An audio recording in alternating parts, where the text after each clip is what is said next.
ሰላም ክርስቶስ ከእናንተ ጋር ይሁን። ውድ ኦርቶዶክሳውያን በገና ሚዲያን ላይክ፣ ሼር፣ ሰብስክራይብ በማድረግ አገልግሎቱን ለብዙዎች እንዲደርስ ምክንያት ይሁኑ። በዛሬው በህዳር 26 የሚዘከሩ ቅዱሳን መካከል የአቡነ ሀብተ ማርያምንና የአቡነ ኢየሱስ ሞዐን ታሪክ በአጭሩ እናቀርብላችኋለን። ጸጋ መንፈስ ቅዱስ ከኛ ጋር ይሁን። አቡነ ሀብተ ማርያም አባቱ ፍሬብሩክ እናቱ ዮስቲና ይባላሉ። ሀገሩ ኢትዮጵያ ነው። ቅድስት ዮስቲና ይህ ዓለም ለምኔ በማለት ወደ ገዳም ገብታ ነበር። ነገር ግን አንድ ባህታዊ ደግ ሰው ገድሉ ትሩፋቱ በዓለም የሚነገር በአጸደ ሥጋ በአጸደ ነፍስ የሚያማልድ እንደ መላእክት ክንፈ ጸጋ የሚሰጠው ልጅ ትወልጃለሽ፣ ወደ ባልሽ ተመለሺ በማለት ነገራት። ተመልሳ አቡነ ሀብተ ማርያምን ነሐሴ 26 ቀን ጸንሳ ግንቦት 26 ቀን ወለደችው። ባደገ ጊዜም እግዚኦ ማረነ ክርስቶስ እያሉ ሲጸልዩ ሰምቶ ይህች ጸሎት መልካም ናት፣ ዓለም ከክፉ ምኞትና ከገሃነም እሳት ይድንበታል ብሎ ሌት ተቀን ከቤተሰቡ ተደብቆ ይጸልያት ጀመር። ከዕለታት አንድ ቀን የአባቱን በጎች ሲጠብቅ ጓደኞቹ እሸት አምጥተው እንብላ ይሉታል። እሱ ግን ያመጣችሁበትን ስለማላውቅ አልበላም አላቸው። ወዲያውም የማንችለው ኃይለኛ ዝናብ መጥቷልና በፍጥነት ወደ ቤታችን እንሂድ ቢላቸው ነፋስና ደመና ሳይኖር ከኛ የተለየ ዓይን አለህን በማለት ዘበቱበት። እሱ ግን በጎቹን ነድቶ ወደ ቤቱ ገባ። በሌላው ቀን አንድ ኃይለኛ ሰው በትሩን ይቀማዋል። አቡነ ሀብተ ማርያምም ኃይል የለኝም ስጠኝ ቢለው የማይሰጠው ሆነ። ያም ሰው ወዲያው በአየር ላይ ተንጠልጥሎ አውርደኝ እያለ ይጮህ ጀመር። እሱም የሰቀለ አምላክ ያውርድህ እንጂ ሲለው ወረደ። ወላጆቹም ይህን ተአምር ስለሰሙ ወደ መምህር ወስደው ሰጡት። ወደ መምህር ሂዶ ትምህርተ ቤተ ክርስቲያንን ከተማረ በኋላ እላድባር ወደ ተባለ ገዳም ገብቶ በአባ መልከ ጼዴቅ እጅ ሥርዓተ ምንኩስናን ተቀብሎ በገድል በትሩፋት ጸንቶ ዘወትር አራቱን ወንጌላት እያነበበ ይኖር ጀመር። በተጋድሎም እጅግ አስደናቂ ተአምራትን አድርጓል። ዕለተ ዕረፍቱ በደረሰ ጊዜ ጌታችን መጥቶ ከዚህ የድካም ዓለም አሳርፍ ዘንድ መጥቻለሁ፣ ስለ እኔ ብለህ ስላደረግከው ብዙ ተጋድሎና ስለ ድንግልናህ አራቱን ወንጌላት ዘወትር ስለ ማንበብህ 7 የጽድቅ አክሊላት አቀዳጃለሁ። ገድልህን የጻፈ ያጻፈ ያነበበና የሰማህ ገድል የተነበበበትን ጸበል የጠጣና የተጠመቀ ከልዩ ልዩ በሽታ ይድናል ብሎ ብዙ ቃል ኪዳን ከገባለት በኋላ ሲስመው ቅድስት ነፍሱ ከስጋው ተለየች። ከገባለት በኋላ አፉን ሲስመው ቅድስት ነፍሱ ከስጋው ተለየች። ብዙ ታሪክ አለውና ገድሉን በሰፊው ተመልከት። የእረፍቱ መታሰቢያ ህዳር 26 ቀን ነው።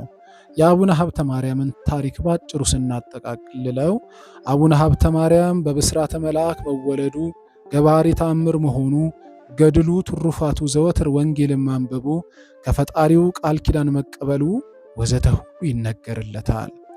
የአቡነ ሀብተ ማርያም በረከት ረድኤት ምልጃው አይለየን።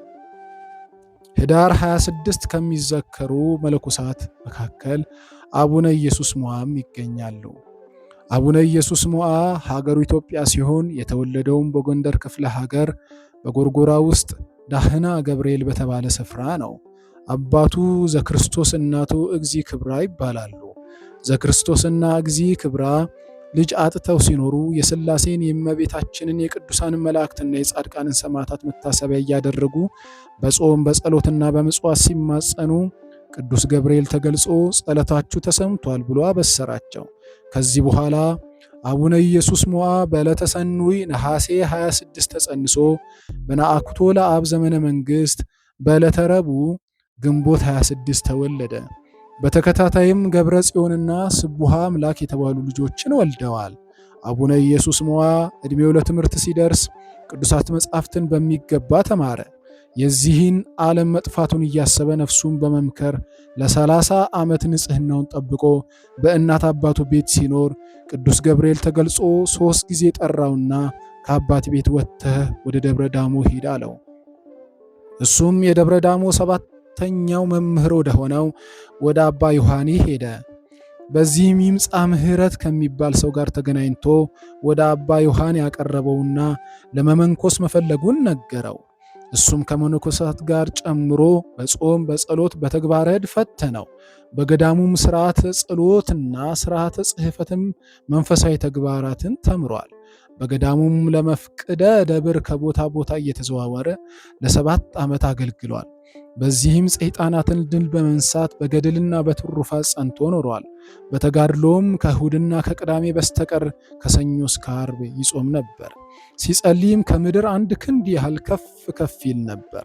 አባ ዮሐንም ገድሉና ጽናቱን አይቶ ስርዓተ ምንኩስና እና ስርዓተ አስኬማን ፈጽሞለታል። ከዕለታት አንድ ቀን ቅዱስ ገብርኤል ተገልጾ በደሴት ወደ ተከበበ ወደ ቤተ ክርስቲያን ወደ ሐይቅ ቅዱስ እስጢፋኖስ ደሴት እንዲሄድ አዘዘው።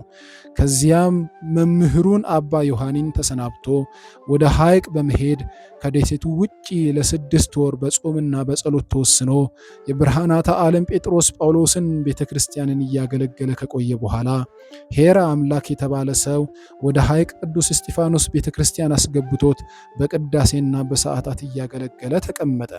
መነኮሳትም ንጽሕናውንና ቅድስናውን አይተው ለንጉሥ ይትባረክ በመናገር መምህር አድርገው አሹመውታል። ከሹመቱም በኋላ መነኮሳትን በአንብሮተ እድ እየሾመ ስርዓተ ገዳምንና ስርዓተ ምንኩስናን አስፋፍቷል። መንፈሳዊ ትምህርት ቤት በተጠናከረ መልኩ እንዲስፋፋ አድርጓል።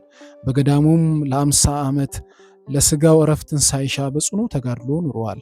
የወይን እና የጠጅ መጠጥ በአፉ ሳያደርግ ኑሮ በ81 ዓመቱ ዕለተ እረፍቱ ሲደርስ ገዳሙንና ማኅበሩን እግዚአብሔር እንዲያስባቸው ረሃብ፣ ድርቅ፣ ልዩ ልዩ ችግር በገዳሙ እንዳይገባ ፈጣሪውን ተማጸነ። ከዚያም ከፈጣሪው ዘንድ መልስ አገኘ።